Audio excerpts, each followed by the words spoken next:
Have you ever wondered what our ancestors did before they went to sleep? Imagine a world without electric lights, where the moon and stars were the only sources of light after sunset.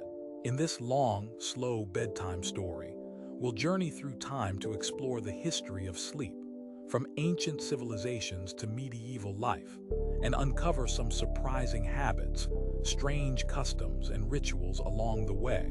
In ancient Egypt, the people believed that dreams were messages from the gods. They would often consult priests who specialized in dream interpretation. One evening, a young farmer named Kemet was worried about his crops failing due to a drought. He lay on his reed mat, staring up at the dark sky, and whispered, "O Ra, please send me a sign." That night he dreamed of a river overflowing with water, and when he woke up, he found that the Nile had indeed flooded, saving his crops. In ancient Greece, the philosopher Aristotle wrote extensively about sleep. He believed that sleep was a necessary process for the body to cool down after the heat of the day. In Athens, people would gather in public baths before retiring for the night.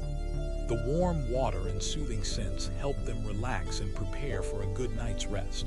But it wasn't just about physical comfort. In medieval Europe, sleep was also seen as a time of vulnerability. People believed that evil spirits could enter their homes during the night. To protect themselves, they would place garlic cloves under their pillows or hang charms around their necks. One cold winter evening, in a small village, a young woman named Eliza had a vivid dream where she saw her home being invaded by shadowy figures. She woke up in a panic and quickly checked all the windows and doors, only to find them securely locked. In medieval Japan, samurais would practice a form of meditation called zazen before bed. They believed that this practice helped calm their minds and prepare them for battle. One such samurai, named Hayoshi, would sit in his darkened room, focusing on his breath, and slowly let go of the day's worries. He often reflected on the transient nature of life and how each night brought a fresh start. In medieval England, people had a unique custom called first sleep and second sleep.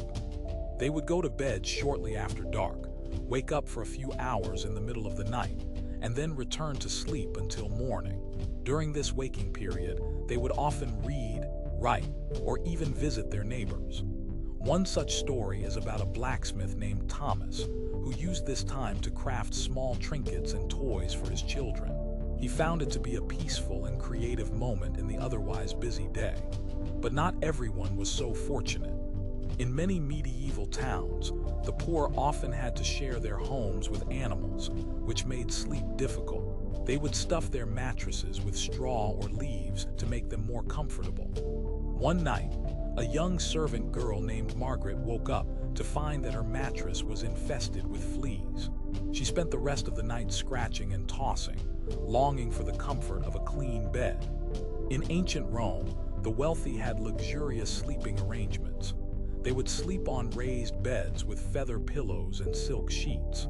One such nobleman, named Lucius, had a peculiar habit of having his slaves read to him until he fell asleep.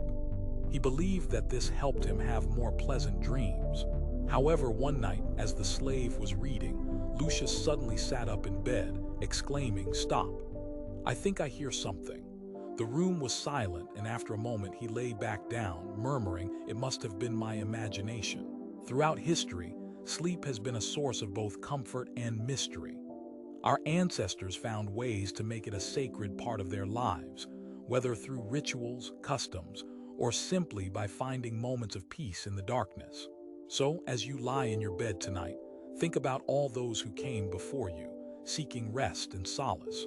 Remember that no matter how different our world is today, the need for a good night's sleep remains timeless. And perhaps, just like Kemet, Eliza, Hayoshi, Thomas, Margaret, and Lucius,